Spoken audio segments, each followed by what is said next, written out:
वज़ीर-ए-आज़म शहबाज शरीफ ने कल अपने खिताब में कहा कि उनकी हुकूमत 14 अगस्त को ख़त्म हो जाएगी।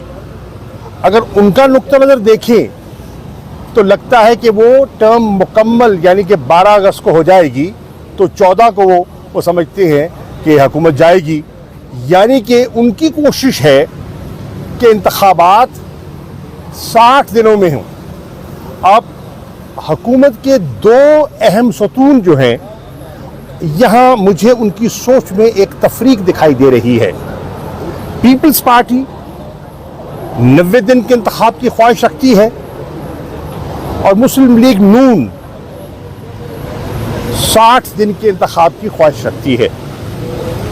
और मौलाना फजल रहमान जो कि पीटीएम के सरबराह हैं, वो आज भी कह रही हैं कि दुबई के मामलात पर उन्हें एतमाद में नहीं लिया गया। एएनपी के सदर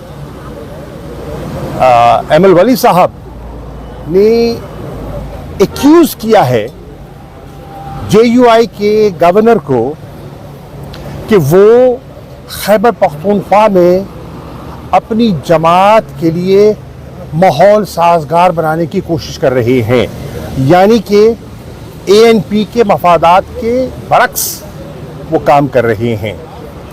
तो ये एक आपको जो हुकूमती इस वक्त जो टोला है, उनकी सोच और उनकी जो सियासी दरारें हैं, वो आप जैसे जैसे इंतखाबात करीब आ रहे हैं वो वाज़े होती दिखाई दे रही हैं। नंबर 1। नंबर 2, हुकूमत ने अयाज सादिक साहब की सरबराही में एक पार्लिमानी कमेटी तश्कील दी है और वो पार्लिमानी कमेटी इंतखाबी इस्लाहात पर गौर व फिक्र कर रही है। गालिबन 2 नशिस्तें भी हो गई उनकी। जो अखबारात में मैंने पढ़ा है और मीडिया से मुझे आगाही हासिल हुई है, उस कमेटी के सामने 73 के लगभग तरामीम रखी गई हैं और उस पर तबादला ख्याल हो रहा है। मेरा सवाल ये है कि पाकिस्तान तहरीक इंसाफ मुल्क की सबसे बड़ी जमात है, एक मेजर स्टेक होल्डर है, और इन ये जो कमेटी के सामने जो मुज़ाकरात हो रही हैं, जो तबादला ख्याल हो रहा है, वहाँ तहरीक इंसाफ को दावत नहीं दी गई। सवाल है क्यों? क्या वो स्टेक होल्डर नहीं है? क्या उनकी ओपिनियन दरकार नहीं है? क्या कंसेंसस, एक पॉलिटिकल कंसेंसस बिल्ड करने के लिए, बेहतरी के लिए ये मुनासिब ना होता कि उनको भी दावत दी जाती?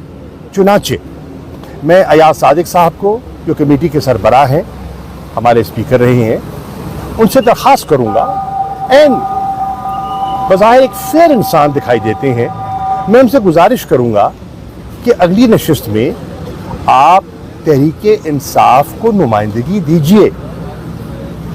अगर हम नेशनल असेंबली में नहीं हैं तो सेनेट में तो मौजूद हैं। मैं प्रपोज कर रहा हूं उनकी कंसिडरेशन के लिए कि सैयद अली ज़फ़र सेनेटर हैं, पार्टी के और लॉ नोइंग हैं, वो और हमारे कुछ सेनेटर्स को शामिल करके हमारा नुक्ता नज़र भी शामिल कर लें, क्योंकि अगर इंतखाबात होने हैं तो उन इंतखाबात की ओनरशिप बहुत ज़रूरी है। एक लेवल प्लेइंग फील्ड का तासुर होना बहुत ज़रूरी है। अगर ऐसा नहीं होता तो इंतखाबात पर बिला वजह सवालिया निशान खड़े हो जाएंगे। और मेरी मुअद्दबाना गुजारिश है कि इस कमेटी को फराख दिली से तहरीक इंसाफ को दावत देनी चाहिए और उनका नुक्ता नज़र भी सुनना चाहिए। मेरी अगली बात जो मैं करना चाह रहा हूँ वो ये है कि MDIMF ने अपना एक जायज़ा रिपोर्ट आज शाया की है, मेरी नज़र से गुजरी है। उस जायज़ा रिपोर्ट में उन्होंने स्टैंड बाय एग्रीमेंट के साथ बहुत सी कंडीशनैलिटीज़ का जिक्र किया है कि अगर स्टैंड बाय एग्रीमेंट ने पाया तकमील को पहुंचना है तो आपको ये इस्लाहात करनी होंगी, यानी कि आपको ये इक़दामात उठाने होंगे। اور اس کی تفصیل میں نہیں جاتا کیونکہ آپ کے سامنے وہ دستیاب ہے اور آپ ان کی ویب سائٹ سے حاصل کر سکتے ہیں.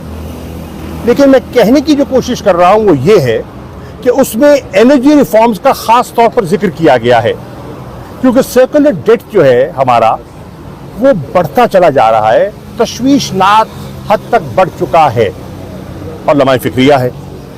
اس پہ وہ کہہ رہے ہیں, in other words وہ سجیسٹ کر رہے ہیں کہ آپ کو سرکولر ڈیٹ کو ایک معقول حد تک رکھنے کے لیے آپ کو مزید ٹیرف بڑھانا پڑے گا.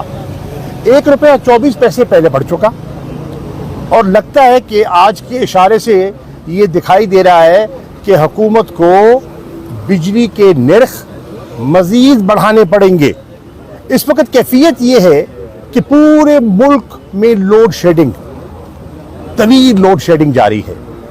اس وقت ایک خیال ہے کہ 7 سے 8 ہزار تک شارٹ فال ہے. اس کا نتیجہ یہ ہے کہ گھنٹوں کی لوڈ شیڈنگ ہو رہی ہے شہروں میں, اور دیہات میں تو بجلی جاتی نہیں, کبھی کبھی آتی ہے.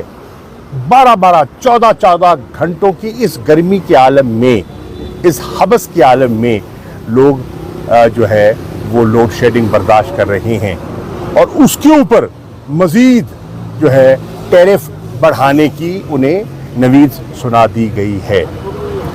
مجھے افسوس سے کہنا پڑ رہا ہے اس حکومت نے بہت تاخیر کی, اور یہ سٹینڈ بائی ایگریمنٹ اگر ان میں یکسوئی ہوتی تو آج سے 8-9 ماہ پہلے یہی رزلٹ آ جاتا جو آج آیا ہے. مفتاح اسماعیل صاحب اور ڈار صاحب کی سوچ کی خلیج جو ہے وہ آپ کے سامنے ہے, اور ڈار صاحب کو ریٹریٹ کرنا پڑا, اور جو مفتاح اسماعیل کہہ رہے تھے آج لگتا ہے ان کی بات میں زیادہ وزن دکھائی دے رہا ہے. وہ بھی نون کے تھے, یہ بھی نون کے ہیں, وہ بھی وزیر خزانہ تھے, یہ بھی وزیر خزانہ ہیں. میری نظر میں ڈار صاحب نے تاخیر کر کے معیشت کو مزید دشواریوں سے دوچار کیا ہے. ہمارا روپیہ مزید گرا ہے, ڈپریشیٹ ہوا ہے, اور اب تو اوبویسلی ایکسچینج ریٹ جو مارکیٹ بیسڈ ہوگا اس کا امپیکٹ جو ہوگا وہ بھی آپ کے سامنے ہے اور آ رہا ہے, آ چکا ہے. اور بہت سی جو گومگو کی صورت تھی, جو انڈسٹریل انسرٹنٹی اور انویسٹمنٹس کے لیے جو آج حکومت کوشش کر رہی ہے کہ ماحول بہتر کیا جائے, اور درست کوشش ہے.